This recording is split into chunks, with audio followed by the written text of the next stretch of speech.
এসেছে প্রতি রমজান মোবারকে হযরতে জিবরাইল আসতেন, হুজুরকে বলতেন, হুজুর আপনি তেলাওয়াত করেন আমি শুনি, যতটুক নাজিল হয়েছে পড়েন।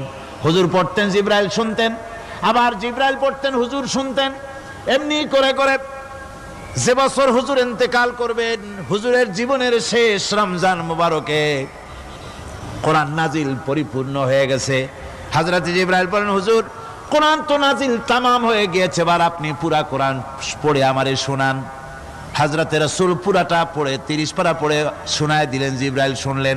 এবার জিবরাইল বলেন, হুজুর আমি তেলাওয়াত করতেছি আপনি শোনেন।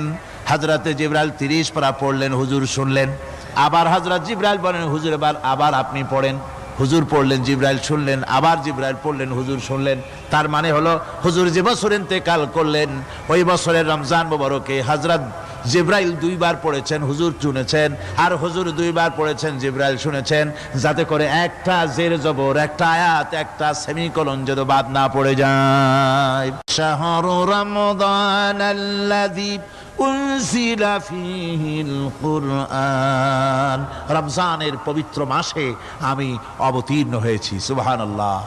যদি প্রশ্ন করা হয় রমজানে তো আসছো, কিন্তু প্রথম নাজিল হয়েছিল কোন সময়? ওটা কি দিন ছিল না রাত ছিল? কোরআন তার জবাবে বলে, ইন্না আনজালনাহু ফি লাইলাতিল কদর, কদরের পবিত্র রাতে আমি এই পৃথিবীতে আমার আগমন ঘটেছিল। যদি প্রশ্ন করা হয় বুঝলাম সবই, কেন নাজিল হয়েছে তুমি, এই পৃথিবীতে তোমার আসার উদ্দেশ্য কি, মূল কাজটা কি, এই প্রশ্ন যদি করা হয় কোরআনে কারীম তার জবাবে বলে, শোনো কেন এসেছি, লিতুখরিজান নাসা মিনাজ যুলুমাতি ইলান নূর। আমার মিশন হচ্ছে গোটা বিশ্ব মানবতাকে পুঞ্জীভূত জমাট বাঁধা অন্ধকারের ভেতর থেকে টেনে বের করে আলোর সন্ধান দিতে, আলোর দিকে আনার জন্য আমি কোরআন নাজিল হয়েছি। আল্লাহ পাক আমাদের জন্য একটি পবিত্র মাস আমাদেরকে দিচ্ছেন, দান করেছেন, যে মাসটির নাম হচ্ছে রমাদান। রমাদান হচ্ছে রামদুন, রা মিম দত, রম ধাতু থেকে উৎপত্তি, এর অর্থ হচ্ছে জ্বালানো, পুড়িয়ে দেওয়া, ভস্ম করে দেওয়া। রমাদান, রমজান মুবারকে যারা নাকি সিয়াম সাধনা করে, আত্মত্যাগ করে, অর্থাৎ তিতিক্ষা, ত্যাগ এবং তিতিক্ষা করে, রমজান মুবারকে আল্লাহ পাক যেভাবে রোজা চান ওইভাবে যারা রোজা রাখে, তাদের সমস্ত গুনাহ সমূহকে আগুন যেমন আবর্জনাকে জ্বালিয়ে দেয়, রোজা যদি সঠিকভাবে কারো হয় তাহলে তার গুনাহগুলিকে এইভাবে জ্বালিয়ে ভস্ম করে দেয়। সুবহানাল্লাহি ওয়া বিহামদিহি। এই রমাদান আমাদের সামনে। আমি আমার আলোচনার শুরুতে আমি আপনাদের খেদমতে আরজ করতে চাই যে মাসটির মধ্যে আমরা প্রবেশ করতে যাচ্ছি, দুটি জিনিস আমাদের সামনে এখন। একটি হচ্ছে আমরা মাহে রমজানকে ইস্তেকবাল করতে যাচ্ছি, মাহে রমজান আমাদের সামনে। দোয়া করে নেই যে আল্লাহ পাক এই পবিত্র রমজানের সম্মান করার মতো তৌফিক আমাদেরকে দান করো, আর যেভাবে রোজা রাখলে পরে তুমি খুশি হও সেইভাবে আমাদেরকে রোজা রাখার তৌফিক দান করো, বলি আমিন। এটি হচ্ছে সর্বশ্রেষ্ঠ মাস আল্লাহ পাক মুসলমানদের জন্য দান করেছেন। আবারও বলি আলহামদুলিল্লাহ। কোরআন শরীফের মধ্যে আল্লাহ সমস্ত ইবাদতের কথা বলেছেন, কিন্তু ডিটেইলস আলোচনা করেন নাই। হজ করতে হবে, কিন্তু ওকুফে আরাফা করতে হবে, রমিয়ে হিজার করতে হবে, রমিয়ে জেবার করতে হবে, তারপরে 7 বার তাওয়াফ করতে হবে, সাফা মারওয়া সাই করতে হবে। এগুলি কিন্তু কোরআন শরীফে আসে নাই, ডিটেইলস আসে নাই। নামাজ পড়তে হবে, কিন্তু জোহরে কয় রাকাত, আসরে কয় রাকাত, মাগরিবে কয় রাকাত, এই রাকাতগুলি কিভাবে বিন্যস্ত করতে হবে কোরআন শরীফে তা আসে নাই, বর্ণনা করা হয়নি। যাকাত দিতে হবে, কিন্তু কত টাকা হলে কত টাকা দিতে হবে, কত মন ধান হলে কতটুকু দিতে হবে, কত ছাগল হলে, কত গরু হলে, কত পরিমাণ সোনা হলে, কত পরিমাণ রৌপ্য মজুদ থাকলে যাকাত দিতে হবে, এর বিস্তারিত বিবরণ কোরআন শরীফে আসে নাই। চিন্তা হতে পারে যে তাহলে এগুলো আমরা পাইলাম কই? আমরা পেয়েছি কোরআনের ব্যাখ্যা হচ্ছে রাসূল করিম সাল্লাল্লাহু আলাইহি ওয়াসাল্লাম, হুজুর এটাকে আমাদেরকে বলে দিয়েছেন। তিনি সারে ছিলেন, শরীয়ত প্রণেতা ছিলেন। তো সমস্ত ইবাদতকে আল্লাহ পাক সংক্ষেপে সংক্ষেপে তিনি আউটলাইন অথবা গাইডলাইন তিনি দিয়েছেন আল্লাহ পাক। রমজান মুবারক হচ্ছে একমাত্র ইবাদত যে রমজান সম্পর্কে আল্লাহ পাক ডিটেইলস পূর্ণ একটি রুকু আল্লাহ পাক আলোচনা করেছেন। সুবহানাল্লাহ। রোজা শুরু করবেন কোনখান থেকে, শেষ করবেন কোথায় গিয়ে, সফরে প্লেনে যখন চলবেন তখন আপনার রোজার অবস্থা কি হবে, যদি দেশে যান তখন কি হবে, অসুস্থ হলে কি হবে, কিভাবে রোজা রাখবেন, কিভাবে রোজা ভাঙবেন, তারপরে কখন শুরু হবে, কখন কি হবে ইত্যাদি বিস্তারিত বিবরণ। রোজার মতো করে এত অন্য কোন ইবাদতের ব্যাপারে আল্লাহ এতটা বলেন নাই যতটা বলেছেন রোজার ব্যাপারে। তাহলে নিশ্চয়ই বুঝতে পারছেন রোজাটা অত্যন্ত গুরুত্বপূর্ণ ইবাদত। সবটাই গুরুত্বপূর্ণ, কিন্তু রোজাটা আল্লাহর কাছে বেশি গুরুত্বপূর্ণ। সুবহানাল্লাহ। আচ্ছা, বেশি গুরুত্বপূর্ণ কেন সে কথা কি বলবো? অবশ্যই বলবো। বেশি গুরুত্ব এই কারণে, আল্লাহ পাক বলেছেন, এটা হচ্ছে হাদিসে কুদসি, আল্লাহ পাক বলেছেন আস-সাওমু লি ওয়া আনা আজজি বিহি। অন্য রিওয়ায়াতে এসেছে ওয়া আনা উজজা বিহি। আস-সাওমু লি, রোজা হলো আমার জন্য। কে বলতেছেন বলুন তো? আল্লাহ পাক বলছেন রোজা হচ্ছে আমার জন্য, রোজার পুরস্কার আমি দেব। অন্য বর্ণনায় এসেছে রোজা আমার জন্য আর রোজাদারের পুরস্কার আমি আল্লাহ নিজেই পুরস্কার। সুবহানাল্লাহ, সুবহানাল্লাহ। তাহলে প্রশ্ন আসে, আল্লাহ পাক বলছেন রোজা আমার জন্য, আস-সাওমু লি। আল্লাহ তো একথা কোথাও বলেন না আজ-যাকাতুলি, আস-সালাতুলি, আল-হাজ্জুলি। রোজা আমার কি বলে, যাকাত আমার জন্য, হজ আমার জন্য, নামাজ আমার জন্য, একথা কিন্তু আল্লাহ বলেন নাই। অবশ্যই আমরা যাকাত হোক, নামাজ হোক, হজ হোক কার জন্য করি? আল্লাহর জন্য করি। রমজানের ব্যাপারে আল্লাহ খাস করেছেন যে আস-সাওমু লি, রোজা আমার জন্য। এই কথাটার অর্থ কি, তাৎপর্য কি, ব্যাখ্যা কি, সিগনিফিকেন্স কি? এর সিগনিফিকেন্স হচ্ছে এই যে প্রত্যেকটা ইবাদতের দুটি ধরন আছে। কয়টা ধরন বলুন তো? দুটি ধরন। একটি ধরন হচ্ছে বাহ্যিক আর একটা হচ্ছে আভ্যন্তরীণ। প্রত্যেকটা ইবাদতের দুটি দিক আছে, একটা মানুষকে দেখানো আর একটা ভেতরের। যেমন নামাজ, একটি লোক নামাজ পড়ে না, কিন্তু এমন একটা সমাবেশের মধ্যে পড়ে গেছে সবাই নামাজ পড়ে। এখন আমি যদি নামাজ না পড়ি তাহলে লোকে বলবে কি? তখন উজু আছে কি না আছে দাঁড়ায় গেল, আল্লাহু আকবার। তাহলে দেখা গেল নামাজ আল্লাহর জন্য পড়ে, আবার মানুষের জন্য দেখাবার জন্য করে। যাকাত এটা দেয় মানুষে, তার নিয়তটাকে আল্লাহ পাক ভালো জানেন। কিন্তু কিছু লোক তেমন আছে যাকাতের নামে লুঙ্গি, আমাদের দেশে আছে, এখানে কি করে আমি জানি না, লুঙ্গি শাড়ি কিনে তারপরে বাড়িতে সব জমা করে এরপরে গরিবদের দাওয়াত দেয় এবং সকলকে দেখায় এভাবে লুঙ্গি দিল, শাড়ি দিল, লোকেরা দেখলো যে যাকাত দিল, খুব যাকাত দিয়েছে। কোরবানির ব্যাপারে এভাবে বিরাট একটা গরু কিনলো, কিনে মানুষকে দেখাইলো। চট্টগ্রামে আছে সবচেয়ে বড় দামের গরু একটা কিনে গরুর গলায় মালা একটা পরাইয়া তারপরে শহর ঘুরায়। এখন অবশ্য এটা কমে গেছে আগের থেকে অনেক। মানুষ দেখুক যে অমুকে এই গরুটা কোরবানি করেছে। এটা কি কোরবানির জন্য হলো না মানুষকে দেখাবার জন্য হলো? হজ, টাকা আছে, লোকেরা বলবো কি যে এত টাকার মালিক তাও হজে যায় না, সুতরাং যাই একটু হজ করে আসি। তাহলে হজ করা গেল, আবার মানুষকে দেখাবার জন্য করলো। দুটি জিনিস আছে। কিন্তু একমাত্র রোজা যদি কেউ রাখে মানুষকে দেখাবার জন্য, সকাল থেকে শুরু করে সন্ধ্যা পর্যন্ত না খাইয়া কোনো পাগলও থাকবে না। বলেন আপনারা ঠিক কিনা?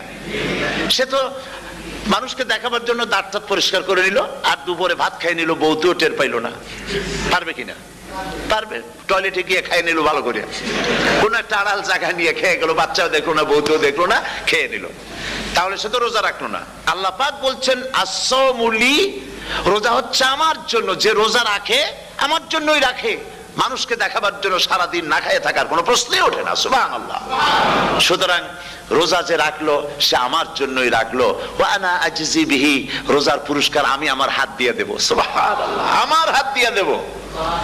ম্যানেজার যদি বলে এই কাজগুলি করলে পরে বেতন, নির্ধারিত বেতন পাবা, আর এইটা যদি করো তাহলে বেতনটা আমি দেবো আমার হাত দিয়া, তাহলে এমপ্লয় যারা তারা বুঝতেই পারবে যে মালিক যখন নিজেই দেবে তাহলে ম্যানেজারের মতো দেবে না, মালিকের মতোই বড় করে দেবে। তো আল্লাহ পাক ফেরেশতাদের কাছে এটা রাখেন নাই, সব নেকি তোমরা লেখো গিয়া, আর রোজার সওয়াব আমার হাত দিয়ে আমি দেব। সুবহানাল্লাহ।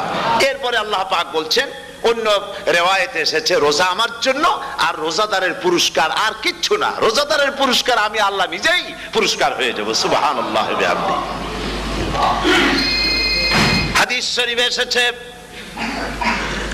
রোজা রাখলে পরে ক্ষুধার কারণে, খালি পেটে থাকার কারণে টক্সিন জাতীয় এক প্রকারের গ্যাস তৈরি হয় পেটের ভেতরে, স্টমাকের মধ্যে, ফলে মুখে এক রকমের দুর্গন্ধের সৃষ্টি হয়।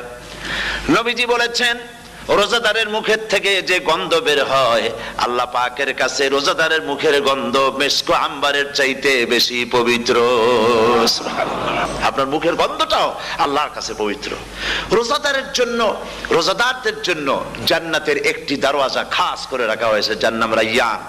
এই দরওয়াজা রোজাদারদের জন্য, কেবলমাত্র রোজাদারেরা সেখান থেকে প্রবেশ করবে, আর কেউ প্রবেশ করতে পারবে না। এই রোজাদারদের সম্পর্কে আল্লাহ পাক বলেছেন, হাদিস শরীফে এসেছে, বুখারী শরীফের হাদিস, রাসূল করিম সাল্লাল্লাহু আলাইহি ওয়াসাল্লাম বলেছেন, লিসাইমে ফারহাতান, ফারহাতুন ইনদা ফিতরিহি ওয়া ফারহাতুন ইনদা লিকাই রাব্বিহি। রোজাদারের জন্য দুইটা খুশি। কয়টা খুশি বলুন তো? কে বলছেন? আল্লাহ রাসূল বলছেন রোজাদারের জন্য দুইটা খুশি। লিসাইমে ফারহাতান, দুটি খুশি। ফারহাতুন ইনদা ফিতরিহি, একটা খুশি হচ্ছে ইফতারের সময়। এই ফিতরিহিতে, এই ফিতরিহি দুটি কথা, এই একটি কথার দুটি ব্যাখ্যা হয়। একটা হচ্ছে ইফতারের সময়, ইফতারের কথা বলা হয়েছে, আর ঈদের কথাও এর মধ্যে বলা হয়েছে। ইফতারের সময় হলো একটা খুশি, আর একটা খুশি হচ্ছে ইনদা লিকাই রাব্বিহি, যখন রোজাদারের সঙ্গে আল্লাহ পাক দেখা করবেন তখন হবে আরেকটা খুশি। তার মানে হচ্ছে রোজাদারদের সঙ্গে স্পেশাল আল্লাহ রাব্বুল আলামিন সাক্ষাৎকারের ব্যবস্থা করবেন। সুবহানাল্লাহ। তাহলে দুটি জিনিস হলো, একটা হলো ইফতারের জন্য দুটা, রোজাদারের জন্য দুটা খুশি, একটা হলো ইফতারের সময়, আর একটা হচ্ছে আল্লাহর সঙ্গে যখন দেখা করবে। তো ইফতারের যে খুশিটা, এই খুশি রোজাদার ছাড়া কেউ বুঝবে না। ইফতার সারাদিন রোজা রাখার পর সামনে পেঁয়াজি, বেগুনি, সালাদ, তরমুজ, মিষ্টি, তারপরে আম্বালা সুইট মিটের নানান রকমের মিষ্টি, এরপরে মুড়ি, কত কিছু সব সামনে নিয়ে বসে আছে। দেখছেন অবস্থা? সমস্ত কিছু সামনে বসা, ঘড়ির দিকে তাকানো। আপনি যদি 5 মিনিট আগে খান, ফেরেশতা এসে মুখের উপর থাপ্পড় মারবে, বেটা খাইলি কেন? বলবে কেউ? বলবে না। কোন ফেরেশতা লাঠি নিয়ে দাঁড়ায় আছে? দাঁড়ায় নাই। কিন্তু আপনি খাচ্ছেন না কেন? সুবহানাল্লাহ, সুবহানাল্লাহ বলবেন না? অন্তত 1500 বছর আগে আল্লাহ রাব্বুল আলামিন নির্দেশ করে রেখেছেন, সূর্য সাদা হওয়া থেকে, পূর্ব দিগন্ত সাদা হওয়া থেকে শুরু করে পশ্চিম দিগন্তে যখন কালো রেখা দেখা দেবে, যখন মাগরিব হয়ে যাবে, সূর্যাস্ত যাবে, ততক্ষণ পানাহার আর স্ত্রী সম্ভোগ থেকে বিরত থাকো। 1500 বছর আগের আল্লাহ রাব্বুল আলামিনের এই নোটিশ কিভাবে কার্যকরী হচ্ছে উম্মতের মধ্যে, মুসলমানদের ভেতরে। খাবার সামনে আসে, পিপাসা লেগেছে, এখন তো পিপাসা লাগে না, খুব ঠান্ডার সময়, এখন রোজা রাখতে খুব মজা হবে, তাই না? খুব মজার রোজা। কিন্তু এই রোজা যখন জুন মাস আর জুলাই মাসে আসবে, তখন টের পায় মানুষ রোজা কাহাকে বলে।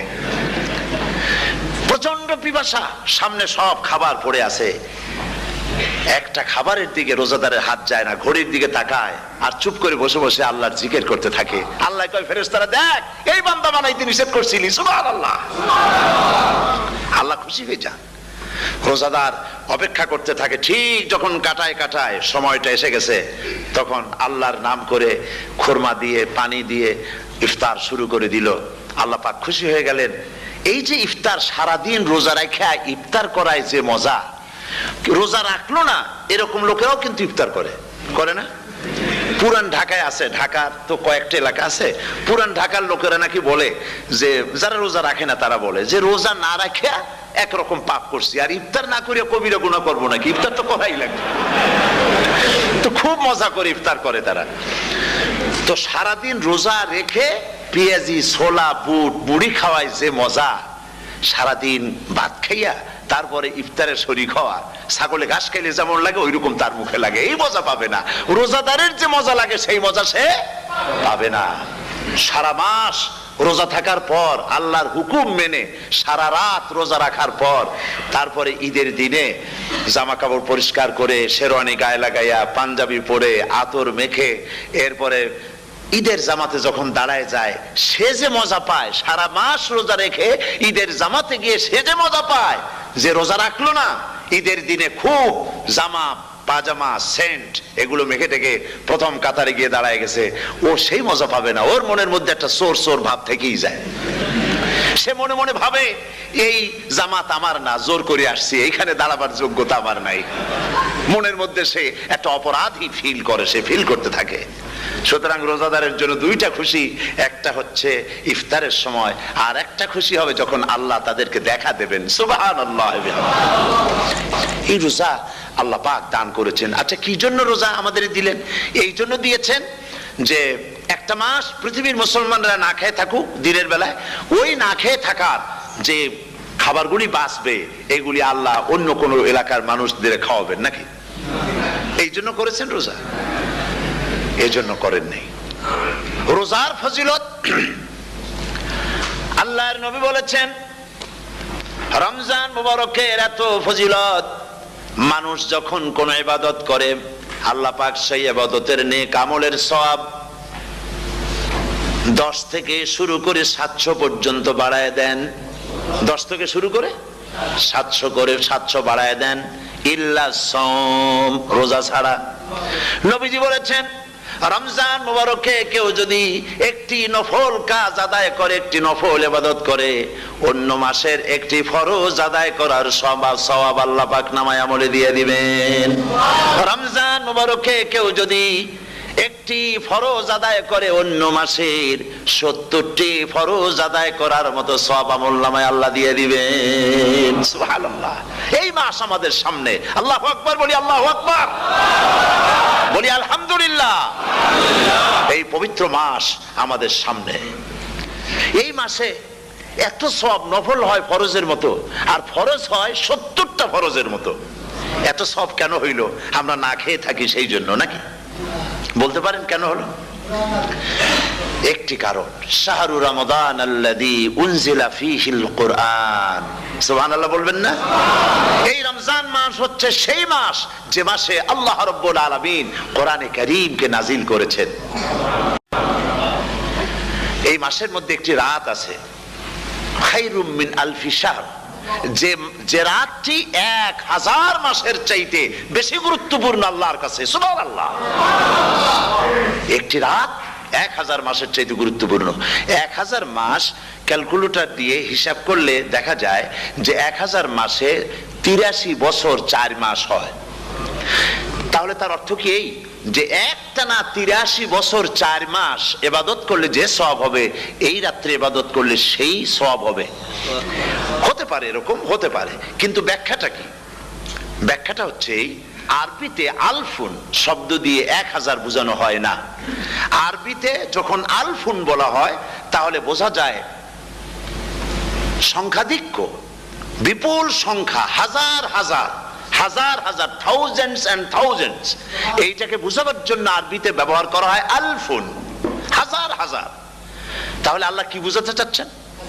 আল্লাহ রাব্বুল আলামিন তিনি আয়াত দ্বারা বুঝাতে চান, এর ব্যাখ্যা হচ্ছে এই পৃথিবীর মানবতার কল্যাণের জন্য, এই পৃথিবীর মানুষের ভালাইয়ের জন্য, মঙ্গলের জন্য হাজার হাজার মাস ধরে এই পৃথিবীর মানুষের যে কল্যাণ হয় নাই, এই রমজান মুবারকে একটা রাত আছে যেই রাতে আল্লাহ রাব্বুল আলামিন মানবতার সেই কল্যাণ করেছেন। সেই কল্যাণ কি দিয়ে করেছেন? শাহরু রমাদান আল্লাযী উনজিলা ফীহিল কোরআন, কোরআন নাজিল করে পৃথিবীর মানুষকে সেই কল্যাণ আল্লাহ দিয়েছেন। সুবহানাল্লাহ। বন্ধুগণ, কোরআন, কোরআন কি নিয়ামত আমাদের কাছে! সেই নিয়ামতকে আমরা চিনলাম না, আমরা বুঝতে পারলাম না কত বড় নিয়ামত আল্লাহ আমাদের দান করেছেন। এই কোরআন যেন আপনি শুনতে পারেন, পড়তে পারেন, বুঝতে পারেন, সেই জন্য আল্লাহ রাব্বুল আলামিন শরিয়াত কি সুন্দর ব্যবস্থা করেছে। কোরআন শোনার জন্য রমজান মুবারকে তারাবিহের নামাজের ব্যবস্থা করা হয়েছে। সুবহানাল্লাহ, সুবহানাল্লাহ। যারা সব সময় পড়তে পারেন না, কোরআন তেলাওয়াত জানেন না, অথবা সারা বছরও এক খতম কোরআন শরীফ পড়া হয় না, শরিয়াত কি সুন্দর বিধান করলো যে আপনি যেন 30 পারা কোরআন শরীফ শুনতে পারেন। এই ব্যবস্থা তারাবিহের নামাজের মধ্যে শরিয়াত করে দিয়েছে। আলহামদুলিল্লাহ, আলহামদুলিল্লাহ। যাদের টাকা কড়ি আছে আমি তাদেরকে অনুরোধ করব, যদি পারেন তাহলে মেহেরবানি করে রমজান মুবারকে উমরা পালন করবেন। আমি উমরার নিয়ত করে এসেছি, ঢাকা থেকে উমরার নিয়ত করে এসেছি, আপনাদেরকে দেখে গেলাম, আর আমি এখান থেকে ডাইরেক্ট মদিনা মুনাওয়ারায় চলে যাব ইনশাআল্লাহ। লাইলাতুল কদর পর্যন্ত হারামাইন শরীফাইনে কাটাতে চাই, নিয়ত করেছি। আপনারা দোয়া করুন আল্লাহ যেন কবুল করেন। কি মজা যখন আপনি হারামাইন শরীফাইনে যখন তেলাওয়াত শুনবেন, আপনার কাছে মনে হবে যেন কোরআন শরীফ নাজিল হতেছে। সুবহানাল্লাহ। সেখানে তো নামাজের পরে হাত তুলে মোনাজাত করা হয় না, শুধুমাত্র রমজান মুবারকে বেতেরের নামাজের মধ্যে ইমাম সাহেব হাত তুলে মোনাজাত করেন। গত বছর রমজান মুবারকের লাইলাতুল কদরে আমি ছিলাম, গত কয়েক বছর ধরে আল্লাহ যাওয়ার তৌফিক দিয়েছেন দয়া করে। সেখানে লাইলাতুল কদরে পত্রিকাগুলি লিখেছে 30 লাখের উপরে লোক ছিল মক্কা শরীফের হারাম শরীফে, 30 লাখের উপরে। যখন তেলাওয়াত হচ্ছে, মোনাজাত করতেছেন ইমাম সাহেব কাঁপতেছেন, মোনাজাত করতেছেন, কাঁদতেছেন, আর গোটা হারাম জুড়ে কান্নার রোল পড়ে গিয়েছে। কিভাবে কাঁদতেছে! সারাদিন মানুষ রোজা রেখে তারপরে ইফতার করতে যখন বসে, আমি সেই জান্নাতের কথা কেমনে আপনাদের বুঝাবো? রসগোল্লা কেমন লাগে বক্তৃতা দিয়ে 6 ঘন্টা বক্তৃতা দিয়েও বোঝানো যাবে না। যদি মুখের মধ্যে ঢুকাইতে পারি তাহলে বুঝবেন যে মজাটা কি। এটা তো আমি বুঝাইতে পারবো না কি মজাটা লাগে। সারাদিন রোজা রাখার পর সমস্ত লক্ষ লক্ষ মুসল্লিরা বসে আছে মক্কা শরীফে, কাবা শরীফ সামনে, এখানে বসে আছে। রোজাদারের সামনে আছে জমজমের পানি আর মদিনা মুনাওয়ারার খুরমা। আল্লাহর ঘর সামনে, জান্নাতের থেকে আর কাকে বলে! সুবহানাল্লাহ। আর মসজিদে নববীর ভিতরে মদিনার আকর্ষণ কাশাস আলাদা। মদিনা শরীফের আপনাকে যদি পাইয়া যায় কোন আরব, কোন মাদানী, আপনারা ছাড়বেই না, আদর করে পাশে বসাবে। তোমারে আমি এই জিনিস খাওয়াবো, এইটা দিয়ে ইফতার করাবো, আমার কাছ দিয়ে তুমি উঠতেই পারবে না। আপনাকে জোর করে বসায় দিবে মসজিদে নববীতে, রিয়াদুল জান্নাহ, রাসূল করিম সাল্লাল্লাহু আলাইহি ওয়াসাল্লামের কবর শরীফের কাছে বসে আপনি ইফতার করতেছেন। কত বড় নসিব! সেই জন্য আমি বলি, হলিডে করার জন্য আমেরিকা, সিঙ্গাপুর, হাবিজাবি এই সমস্ত ঘুরে কোনো লাভ নাই। হলিডে করতে চান, রমজান মুবারকে চলে যান হারামাইন শরীফাইন, মদিনা আল মুনাওয়ারা, মক্কা আল মুকাররমা। কপাল খুলে যাবে, জিন্দেগীর সমস্ত গুনাহ খাতা আল্লাহ পাক maaf করে দিবেন। রাসূল করিম সাল্লাল্লাহু আলাইহি ওয়াসাল্লাম বলেছেন, রমজান মুবারকে যে উমরা করলো সেজন্য হজ আদায় করলো। সুবহানাল্লাহ। অন্য রিওয়ায়াতে এসেছে, যে ব্যক্তি রমজান মুবারকে উমরা করলো সেজন্য আমার সাথে হজ আদায় করলো। সুবহানাল্লাহ। তো বলতেছিলাম যে কোরআনে কারীম হচ্ছে একটি বিরাট নিয়ামত। এই নিয়ামত শোনানো হয় রমজান মুবারকে।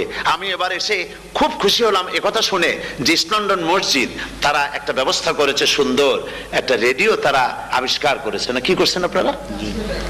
ট্রান্সমিটার তৈরি করেছেন। ওনারা ওখানে রেডিও বিক্রি করেন। আপনারা বহু টাকা খরচ করেছেন, তারা হাজার হাজার পাউন্ড খরচ করে টাওয়ার বানিয়েছেন এবং একটা ফ্রিকোয়েন্সি তারা নিজেরা নিয়েছেন, আর রেডিওগুলি 125 পাউন্ড করে ওনারা দিচ্ছেন খরচ হিসাবে। এটা যারা নিয়ে যায় ঘরের মধ্যে বসে তারাবিহের তেলাওয়াত তারা শুনতে পাবেন।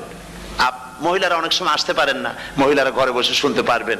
ওই ইস্ট লন্ডন মসজিদে যত ওয়াজ হবে, তেলাওয়াত হবে, নামাজ হবে, আজান হবে, ওয়াজ হবে, জিকির হবে, সব আপনার ঘরে বসে আপনি শুনতে পারবেন। আল্লাহ রাব্বুল আলামিন এই ইকদামকে, এই পদক্ষেপকে আল্লাহ কবুল করুন, সবাই বলেন আমিন।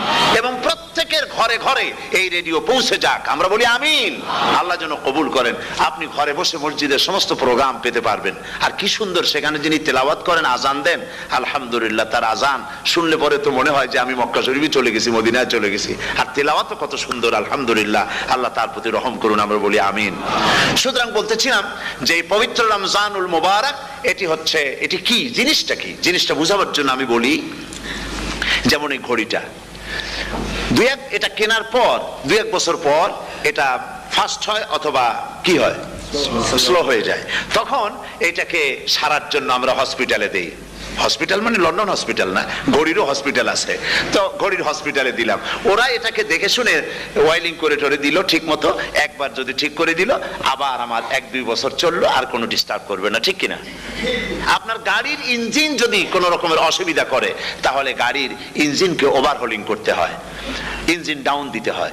একবার যদি ইঞ্জিন ডাউন দিলেন, ওভারহোলিং করলেন, তাহলে আপনার এই গাড়ি 5-6 বছরের জন্য আর হাত দিতে হবে না।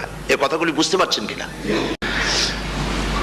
সারা জীবন, সারা মাস অন্যায় করার পরে, গুনাহ করার পরে মানুষের অন্তঃকরণে কালিমা লেগে যায়। আল্লাহ রাব্বুল আলামিন রমজান মুবারকের একটা ব্যবস্থা করেছেন, ইঞ্জিন ওভারহোলিং এর মতো, ইঞ্জিন ডাউন দেওয়ার মতো আপনার কালকে, আপনার আত্মাকে, আপনার বিবেককে, আমার বিবেককে পরিষ্কার করার জন্য রমজান মাস করে দিয়েছেন। রমজান মোবারকের একটি মাসের কোর্স যদি কমপ্লিট করা যায়, তাকওয়া দিয়ে যদি ভরে দেওয়া যায়, তাহলে বাকি 11 মাস আরামসে চলবে, কোনো অসুবিধা হবে না। নবীজি বলেছেন রমজান মুবারকে মাস আসার সঙ্গে সঙ্গে আল্লাহ রাব্বুল আলামিন তিনি জান্নাতের সমস্ত দরজাগুলি খুলে দেন, আর জাহান্নামের সব দরজাগুলি আল্লাহ রাব্বুল আলামিন বন্ধ করে দেন। সুবহানাল্লাহ। আর শয়তানকে শৃঙ্খল দিয়ে বেঁধে ফেলা হয়, শিকল দিয়ে শয়তানের বান্ধা হয়ে যায়। এই হাদিসটা যখনই শুনাই বিভিন্ন জায়গায়, লোকেরা বিভিন্ন জায়গায় প্রশ্ন করে, হুজুর কোন তো যে শয়তানের বান্ধা হয়, কিন্তু রমজান মাস তো লোকেরা মদ খায়, মিথ্যা কথা কয়, তাহলে শয়তান বান্ধা থাকলো কেমনে? আমি বলি দেখেন, এরও ব্যাখ্যা আছে। এর ব্যাখ্যা হলো এই, কোন কোন ঘড়ি আছে একবার চাবি দিলে 6 মাস চলে, আর একবার চাবি দিলে 2 বছর চলে, আবার চাবি দিলে লাইফ চলে যায়, এরকমের ঘড়িও আছে। কোন কোন মানুষে শয়তানে এমন চাবি দিছে যে চাবিতে 6 মাস চলে, কোনটায় 10 মাস চলে, কোনটায় বছর চলে। রোজার মাসেও যারা গুনাহ করে শয়তানে এমন চাবি দিছে যে রোজার মাসেও বন্ধ হচ্ছে না। এরা শয়তানের খপ্পরে পড়ে গেছে। আল্লাহ এই চাবি থেকে মুসলমানদেরকে হেফাজত করুন, বলি আমিন। জোরে বলেন আমিন। শয়তান থেকে পানাহ কেউ দিতে পারে না, কোন গভর্নমেন্ট পারবে না। ব্রিটিশ গভর্নমেন্ট পারবে নাকি? American government? কেউ পারবে না। শয়তান থেকে পানাহা দিতে পারে কেবলমাত্র কে? ওই আল্লাহ রাব্বুল আলামিন আমাদেরকে শিখায় দিয়েছেন, শয়তানের ওয়াসওয়াসা থেকে আমার কাছে পানাহা চাও। আউযু বিল্লাহি মিনাশ শাইতানির রাজিম। বিতাড়িত মরদুদ শয়তানের ওয়াসওয়াসা থেকে পানাহা চাই, আল্লাহর কাছে পানাহা চাও। আল্লাহ পাক বলেন আমি পানাহা দিতে পারি শয়তানের ওয়াসওয়াসা থেকে। শয়তান থেকে আশ্রয় একমাত্র সিকিউরড, নিরাপত্তা পেয়েছেন আল্লাহর পয়গম্বরেরা। সুবহানাল্লাহ। আম্বিয়া আলাইহিমুস সালাম তারা আল্লাহ কর্তৃক নিয়ন্ত্রিত, শয়তানের ক্ষমতা নাই পয়গম্বরদের কাছে যাওয়া। চতুর সীমানার ভেতরে শয়তান প্রবেশ করে কোন নবীকে ওয়াসওয়াসা দিতে পারবে না, বলি সুবহানাল্লাহ। এই জন্য শয়তান থেকে বেঁচে যাওয়া, শয়তানের ওয়াসওয়াসা থেকে বাঁচা খুবই কঠিন। সেই জন্য আল্লাহ পাক বলছেন শয়তানকে বেঁধে রাখা হয়, জান্নাতের সমস্ত দরজা খোলা, জাহান্নামের সমস্ত দরজা বন্ধ হয়ে যায়। এই নিয়ামতের মাস আমাদের সামনে। প্রত্যেকটি যখন কোনো ওয়ার্কশপ হয়, তো ওয়ার্কশপের জন্য এক একটা কি বলে সিলেবাস থাকে। রমজান মুবারক একটা ওয়ার্কশপ। এই ওয়ার্কশপের মধ্যে একটা সিলেবাস আছে, সেই সিলেবাসের নাম হচ্ছে কোরআন। কোরআন কোরআন কোরআন নাজিলের মাসে আমরা কি কোরআন তেলাওয়াত করি? বলেন। রোজা হচ্ছে, হাদিস শরীফের মধ্যে বলা হয়েছে আস-সাওমু জুন্নাহ, রোজা হচ্ছে ঢাল। রোজা কি কন্ত? ঢাল। বোঝেন তো ঢাল কি? প্রোটেক্টর। আপনি জিহাদের ময়দানে, যুদ্ধের ময়দানে নিরাপত্তার জন্য, বাইরের থেকে আক্রমণকে ফিরাবার জন্য কি ব্যবহার করেন? ঢাল ব্যবহার করেন। রোজা হচ্ছে ঢাল, শয়তানের সমস্ত আক্রমণ থেকে বাঁচার জন্য রোজা হচ্ছে ঢাল। রোজার দিনে কেউ যদি আপনার সাথে ঝগড়া করে, তাহলে রাসূল বলেছেন তুমি বলো, তুমি ঝগড়ায় প্রবৃত্ত হবে না। তোমার সাথে যদি কেউ ঝগড়া করে, তুমি বলবে ইন্নী সাইম, আমি রোজাদার। আমি তোমার মতো ঝগড়া করতে আমিও পারি, আমি তোমার মতো গালাগালি দিতে পারি, কিন্তু আমি দেব না, ঝগড়াও করব না, গালিও দেব না, মারামারিও করব না, কারণ আমি রোজাদার। সুবহানাল্লাহ। রোজা আপনাকে গুনাহ থেকে বাঁচায় দেবে। দেখেন রোজা কিভাবে গুনাহ থেকে বাঁচায়। মিথ্যেবাদী, মিথ্যেবাদী সারাক্ষণ মিথ্যে কথা বলে, কিন্তু রোজার মাস আসছে। এখন মিথ্যাবাদী যারা, তাদের ঘনিষ্ঠ লোকদের কাছে শুনেছি যে তারা বলে, যদি কোনো লোক দিনের বেলা আইসে যায় আর এমন কথা, যে কথা বলতে গেলে মিথ্যা বলা ছাড়া উপায় নাই তার জন্য, সে তখন বলে ভাই তুমি তো অসময় আসছো, এখন আমি খুব ব্যস্ত, আই এম ভেরি বিজি, তুমি রাত্রে আসো। কথা বুঝতে পেরেছেন তো? রোজা হচ্ছে কি? রোজাটা কি বলে? ঢাল। কোন মেয়ে লোকের দিকে চোখ পড়লো, আহা আমি তো রোজাদার, চোখকে সাথে সাথে নিচে নামায় ফেললো। গানের আওয়াজ আসলো, আমি তো রোজাদার, সে গানটা শুনলো না। কাজী সমস্ত গুনাহ থেকে বাঁচার জন্য রোজা একটা বিরাট হাতিয়ার। সুবহানাল্লাহ। এই মাসে আল্লাহ রব্বুল আলামিন এই মাসটা, এই রোজাটা কেন দিয়েছেন? লাআল্লাকুম তাত্তাকুন, ইয়া আইয়ুহাল্লাযীনা আমানু কুতিবা আলাইকুমুস সিয়ামু কামা কুতিবা আলাল্লাযীনা মিন ক্বাবলিকুম লাআল্লাকুম তাত্তাকুন। হে বিশ্বাসীরা, তোমরা যারা ঈমান এনেছো, শোনো, আমি রোজাকে তোমাদের জন্য ফরজ করেছি, যেমন করে ফরজ করেছিলাম তোমাদের পূর্বপুরুষদের উপরে। রোজা শুধু আমাদের উপরে ফরজ হয়েছে তা না, আমাদের আগে যারা যেসব নবীরা আসছিলেন তাদের উপর রোজা কি ছিল? ফরজ ছিল। সুতরাং এই রোজা তোমাদের উপরে ফরজ, এই জন্য লাআল্লাকুম তাত্তাকুন, যাতে করে তোমরা কি হতে পারো? পরেজগার হতে পারো। কি হতে পারো? পরেজগার, মুত্তাকি হতে পারো, আল্লাহকে ভয় করতে পারো। একমাত্র আল্লাহর ভয় মানুষকে ভালো বানাতে পারে।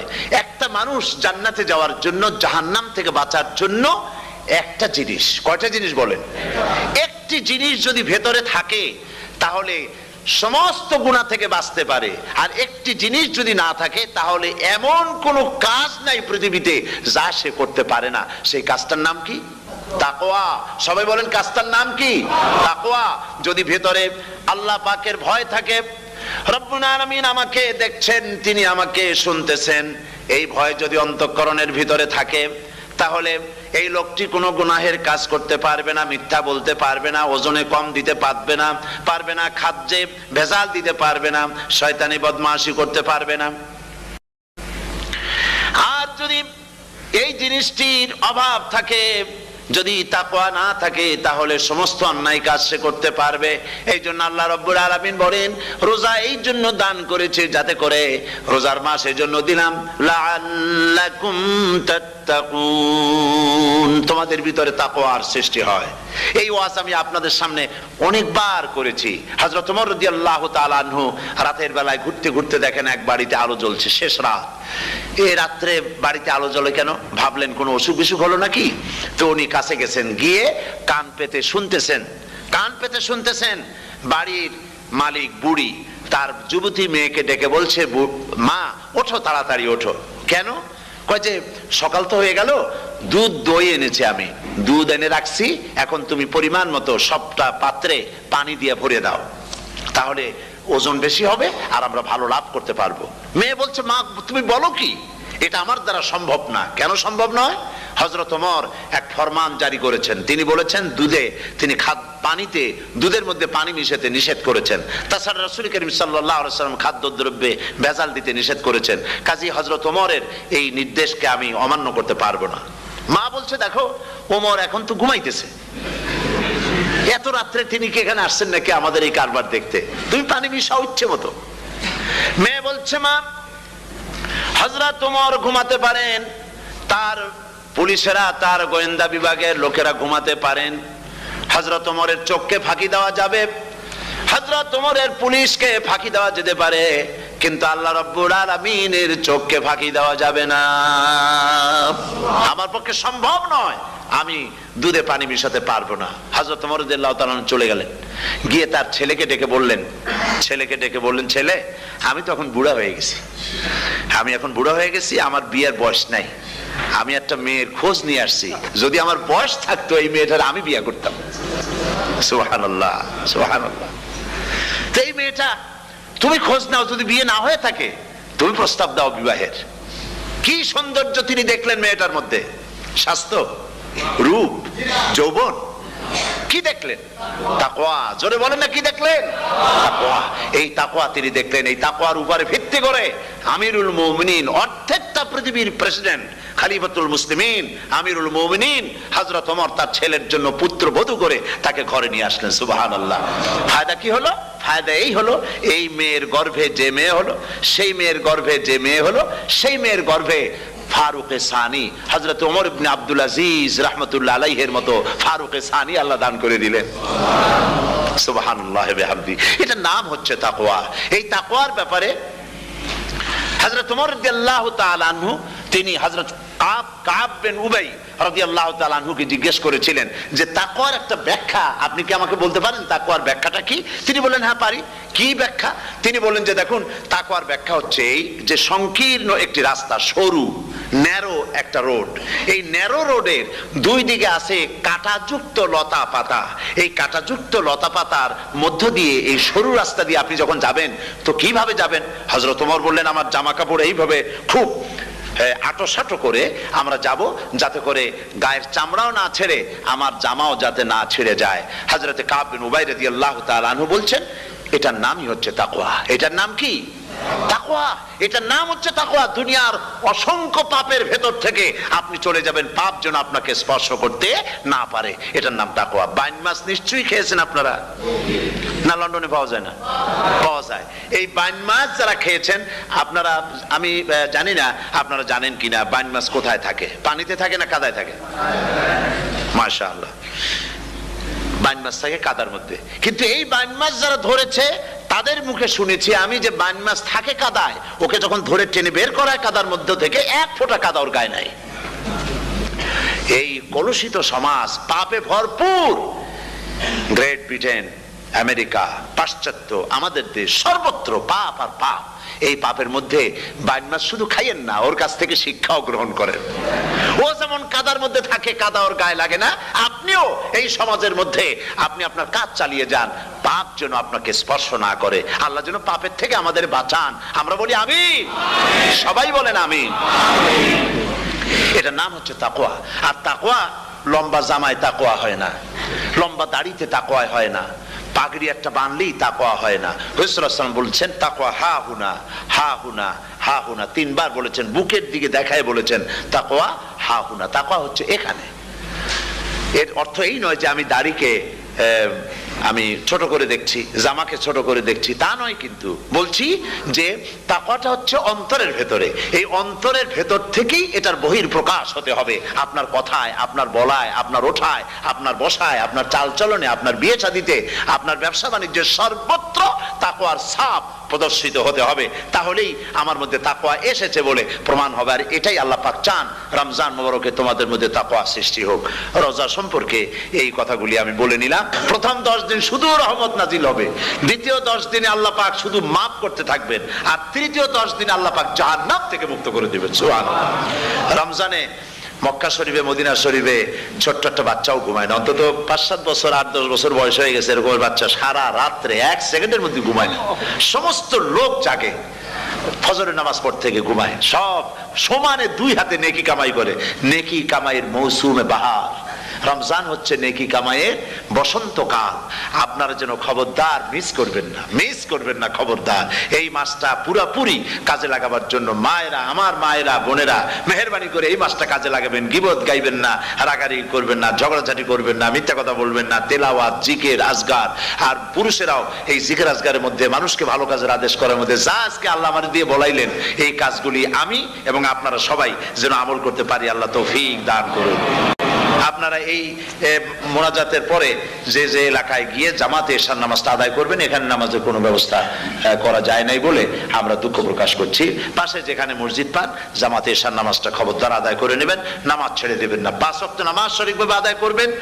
আর মদের ব্যবসা যাদের আছে, মদের ব্যবসা ছেড়ে দিবেন। আর মদের চাকরি যারা করেন, সেখান থেকে এই চাকরি উঠাইয়া কোনো ভালো জায়গায় চাকরি করার জন্য চেষ্টা করবেন।